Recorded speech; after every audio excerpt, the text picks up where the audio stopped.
Hizi ni sauti ambazo mtoto wako anazipendelea sana akiwa tumboni. Sauti ya kwanza ni sauti ya babake mzazi. Na ndio maana tunawashauri sana wababa ambao wana wamama wajawazito, wanaporudi nyumbani wajaribu kuzungumza na watoto. Unafahamu kwamba mtoto anasikia sauti yako na anaifurahia sana wewe kama baba. Lakini sauti ya pili ni kicheko cha mama yake ama furaha ya mama yake.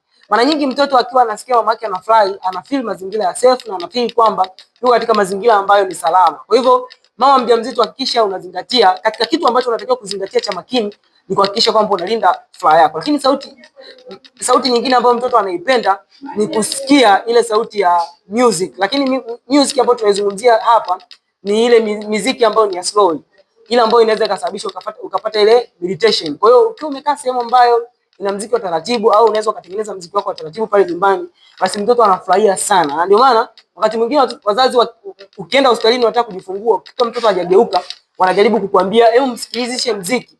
Kwa hiyo ukijaribu kumsikilizisha muziki, anachangamka na anahisi furaha. Lakini pia sauti ambayo inamkera sana mtoto ni sauti ambayo iko juu, sehemu za makelele sana. Na ndio maana mtoto anakuwa anapata ile hasira, anaacha kucheza, anaacha kabisa hata siku hiyo, mpaka unaanza kupata